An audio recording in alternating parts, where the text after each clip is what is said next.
Latest updates के लिए हमारे चैनल हलचल इंडिया को लाइक, शेयर एंड सब्सक्राइब कीजिए एंड यस, बेल आइकन को प्रेस करना मत भूलिए। जिंदाबाद पूरन सिंह, जिंदाबाद जिंदाबाद, लेके रहेंगे ना हमारा आपका, नहीं किसी के बाप का, ना हमारा आपका, नहीं किसी के बाप का।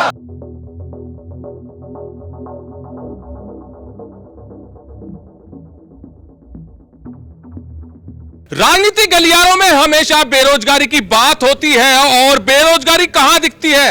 मौजूदा सरकार कहती है कि बेरोजगारी खत्म हो चुकी है और जो विपक्ष है वो यही आरोप लगाता है कि जो मौजूदा सरकार है उसमें बेरोजगारी बढ़ रही है। मगर बेरोजगारी कहां बढ़ रही है, कहां घट रही है, इस बात को छोड़िए। मगर आज हम दिखाते हैं कि 240 युवक, दीपांशु दिखाइए, 240 नवयुवक ये बेरोजगार हुए बैठे हैं और ये आज जिलाधिकारी कार्यालय में बैठे हैं क्योंकि ये बेरोजगारी का आरोप लगा रहे हैं कि आज हम यहां पर 240 युवक बेरोजगार होकर बैठे हैं और किसने इनको बेरोजगार किया है और किस वजह से ये बेरोजगार हुए, इन्हीं से ही जानेंगे और उसके बाद बताएंगे कि क्या स्थिति रही है इनके साथ। सर, किस वजह से आज ये 240 युवक जो है बेरोजगार बैठे हैं? देखो साहब, बहुत बड़ा दर्द है।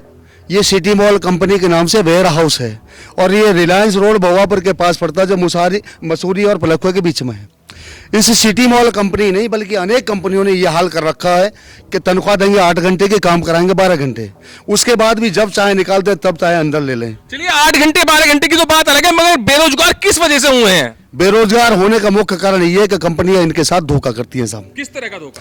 धोखा यही है कि पेमेंट बताते कुछ है, देते कुछ है। उसके बाद ये मानो कि अब से करीब 1 महीने लगातार सिटी मॉल कंपनी के विरोध में हम सब रहे हैं।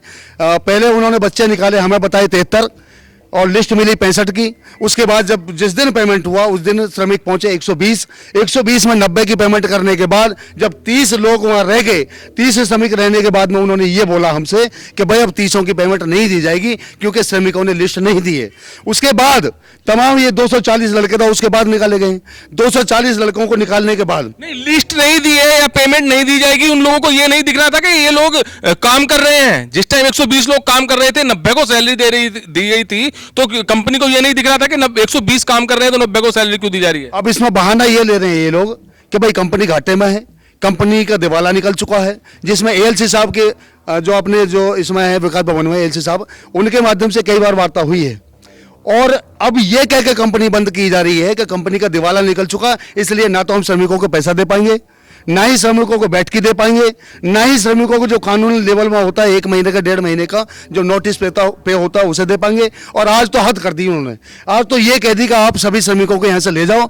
अब कोई काम श्रमिकों का सिटी मॉल कंपनी में नहीं है। तो सैलरी वगैरह तो इनकी रुकी हुई है या फिर दे दीजिए? कुछ रुका पड़ा है, अभी ना सैलरी मिली है, ना इनकी छुट्टियों के पैसे मिले हैं, ना बैठकी मिली है, ना कानूनी दायरे में जो नोटिस पे होता है वो मिला, कुछ भी नहीं मिला जी। अच्छा, आज जिलाधिकारी के पास आए हैं आप, क्या मांगे हैं आपकी और क्या ज्ञापन में दे रहे हैं आप? अभी जिलाधिकारी महोदय को केवल सूचना देने आए कि माननीय आप जिले के सर्वप्रथम नागरिक हैं, आप अपने माध्यम से 3 बात हम यहाँ तक लेकर आए हैं कि टोटल यानी कि सभी श्रमिकों का पैसा मिले, छुट्टियों के जो PIL वगैरह वो भी मिले, उसके साथ साथ कम से कम 3 महीने का नोटिस पे मिले और बैठकी मिले।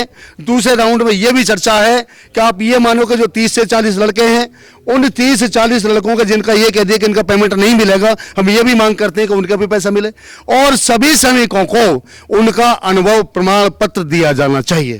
तो सिटी मॉल कंपनी जो आप बता रहे हैं वो जा चुकी है, अभी है? अभी तो आप ये मानो कि सांस अटकी पड़ी है साहब। जो वेयर हाउस का मालिक है उस वेयर हाउस के मालिक ने सुबह ताला लगा दिया और ये कह के लगा दिया कि 2 करोड़ से ज्यादा तो मेरा ही बैलेंस है इस पे। अब 2 करोड़ से ज्यादा अगर वो कंपनी उसका देती है तो हमें ये लग रहा है कि इन श्रमिकों का पैसा जो बिल्डिंग ओनर है उसका 2 करोड़ रुपए है, उसने ताला लगा दिया सिटी मॉल कंपनी। जी जी बिल्कुल ताला लगा दिया, अपने इस तरह से उसने सील लगा दिया जी। क्या लग रहा है, जब 2 करोड़ रुपए बिल्डिंग ओनर के हैं तो जो ये 240 युवक हैं इनकी सैलरी मिल पाएगी? हमें तो बहुत खतरा लग रहा है साहब और इसी कारण से हम न्याय के लिए आदरणीय डीएम साहब के यहाँ पर पहुंचे हैं और डीएम साहब से पूर्ण उम्मीद है, हमें अपनी कानून व्यवस्था से पूर्ण उम्मीद है कि हमें न्याय मिलेगा जी। क्या लग रहा है कि जिस कंपनी में 240 युवक काम कर रहे हो, कर्मचारी काम कर रहे हो, उसके पास देने के लिए पैसा नहीं होगा?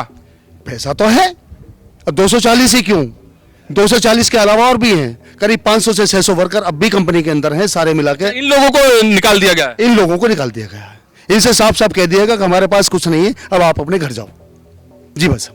तो जिस कंपनी में 500 वर्कर काम कर रहे हो, बड़ी कंपनी मानी जाएगी। और बड़ी कंपनी पर क्या 500 वर्कर की सैलरी देने के लिए नहीं है? बड़ा सवाल यही है और यही सवाल को लेकर आज यहां पर करीब 240 बेरोजगार युवक बैठे हैं और जैसे कि अभी आरोप लगा रहे हैं, अभी ये भारतीय किसान संगठन के जो पदाधिकारी हैं यहां पर इन युवकों का साथ देने के लिए आए हैं और ये बता रहे हैं कि जो बिल्डिंग ओनर है, सिटी मॉल का जो बिल्डिंग ओनर है, उसके 2 करोड़ रुपए बकाया है। जब ओनर के 2 करोड़ रुपए नहीं मिले तो इन 240 बेरोजगार युवकों को किस तरह से पैसे मिल पाएंगे, यह बड़ी बात है। अब यहां पर किस तरह से जिलाधिकारी कार्यालय पर ये 240 बेरोजगार युवक बैठे हैं, यह बड़ा विषय है, बड़ा सब्जेक्ट है और इनकी मदद करने के लिए किसान मजदूर संगठन पहुंच चुका है। तो अब जिलाधिकारी कार्यालय पर आकर ये जिलाधिकारी को ज्ञापन सौंपेंगे अपनी मांगों का और देखते हैं कि इनकी जो ज्ञापन आज सौंपा जाएगा इस पर कितना बड़ा कार्य होता है, क्योंकि